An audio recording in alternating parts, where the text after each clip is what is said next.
આકાશવાણી ભુજ પ્રસ્તુત છે અખબારોની હેડલાઇન્સનો કાર્યક્રમ હેવર હેવર.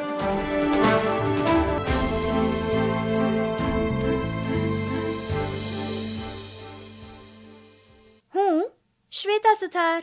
કચ્છ ઉદયની હેડલાઇન છે કે રાષ્ટ્રહિત સુપ્રીમ, લાલ કિલ્લાથી પીએમનો હુંકાર. દેશ કેન્દ્ર સરકારનું એક જ લક્ષ્ય 2047 સુધીમાં વિકસિત ભારત બનાવીને જ રહીશું. સતત 11મી વખતે દેશને નરેન્દ્ર મોદીએ કર્યું સંબોધન.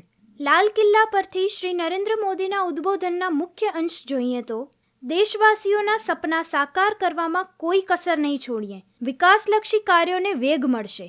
મોદી જણાવે છે કે ભ્રષ્ટાચાર સામેની લડાઈ ચાલુ રહેશે. ભારત ઔદ્યોગિક ઉત્પાદનનું હબ બનશે. 2036માં ભારતમાં ઓલિમ્પિક યોજાશે. 5G પર દેશમાં મિશન મોડ પર કામ થાય છે. પીએમ મોદી જણાવે છે કે ભારત સંરક્ષણ ઉત્પાદન હબ તરીકે ઉભરી રહ્યું છે. આર્મી, નેવી, એરફોર્સ અને સ્પેસ સેક્ટરમાં મહિલાઓની તાકાત જોવા મળી. નવી શિક્ષણ નીતિથી દેશની શિક્ષણ વ્યવસ્થા બદલાશે. આગામી 5 વર્ષમાં મેડિકલ કોલેજમાં 75,000 સીટો વધશે. ચંદ્રયાન મિશન બાદ વિજ્ઞાન ટેકનોલોજીમાં રસ વધ્યો. એક દાયકામાં ઇન્ફ્રાસ્ટ્રક્ચર પર કામ કર્યું. 1500થી વધુ કાયદા નાબૂદ. રિન્યુએબલ એનર્જીમાં G20 દેશો કરતાં આપણે આગળ. મેટર્નિટી લીવ 12 સપ્તાહથી વધારી 26 સપ્તાહ કરાઈ. હું જયેશ રાવલ. કોઠારા પોલીસ પર કુહાડી તમંચાથી ઘાતક હુમલો કરનારા રીઢા આરોપી સહિત 5 નિર્દોષ જાહેર. કચ્છ ખબર.com ભુજનો અહેવાલ છે. કોઠારા પોલીસ પર કુહાડી અને દેશી તમંચાથી ઘાતક હુમલો કરનારા ભચાઉના રીઢા આરોપી લતીફ ઉર્ફે લતીઓ, નૂર મહમદ ફફલ, તેની પત્ની જરીના સહિત 5 આરોપીને ભુજ સેશન્સ કોર્ટે નિર્દોષ ઠેરવી છોડી મૂક્યા છે. કચ્છ ખબર.comની એક બીજી હેડલાઇન છે 1.80 કરોડના સોપારી દાણચોરી કૌભાંડમાં સૂત્રધાર સહિત વધુ 3ની ધરપકડ. સિંધાલુણના નામે દુબઈથી સોપારીનું સ્મગલિંગ કરવાના કેસમાં કંડલા મરીન પોલીસે સોપારી આયાત કરનાર મુંબઈની MAM ટ્રેડિંગ કંપનીના સંચાલક કાલુરામ ઉર્ફે સુનિલ મોહનભાઈ ચૌધરી સહિત વધુ 3 આરોપીની ધરપકડ કરી છે.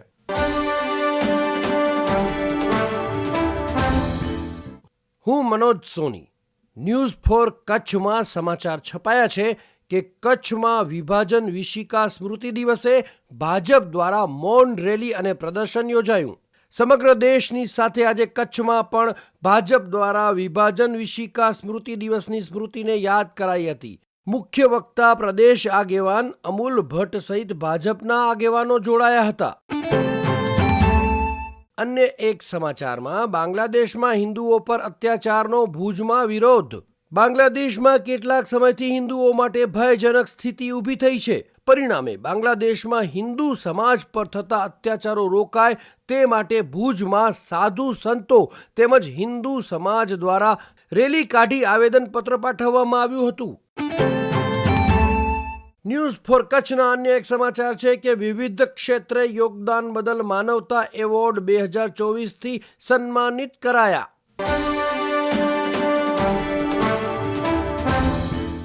હું કેવિન સોની. આજના મુંબઈ સમાચારની હેડલાઇન છે ગુજરાતમાં સ્થાનિક સ્વરાજ્યની ચૂંટણીની તૈયારી, સપ્ટેમ્બર-ઓક્ટોબરમાં જાહેરનામાની શક્યતા. અન્ય એક સમાચાર છે અમદાવાદ ગાંધીધામની સાયબર ક્રિમિનલ ગેંગની હસ્મિતા ગાંધીધામથી ઝડપાઈ. અન્ય એક સમાચાર છે ગુજરાતમાં ચાંદીપુરા બાદ હવે સુરતમાં લેપ્ટોસ્પાયરોસિસ વાયરસ વકર્યો, એકનું મોત. અન્ય એક સમાચાર છે મોદી કહે છે દેશમાં ધર્મનિરપેક્ષ સમાન નાગરિક કાયદાની જરૂર, એક રાષ્ટ્ર એક ચૂંટણી અને હિન્દુઓની સુરક્ષા પર ભાર આપ્યો.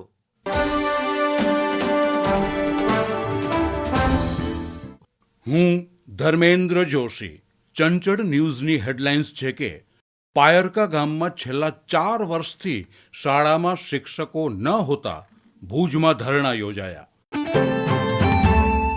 ભુજના વાલ્મીકી નગરમાં ખુલ્લેઆમ દારૂ વેચાતો હોવાની મહિલાઓની ફરિયાદ. કેબિનેટ મંત્રી શ્રી બળવંતસિંહ રાજપૂતે ગાંધીધામ આઈટીઆઈની મુલાકાત લીધી. 14મી ઓગસ્ટની વિભાજન વિભીષિકા સ્મૃતિ દિવસ તરીકે ભારતીય જનતા પાર્ટી દ્વારા ઉજવણી કરાઈ.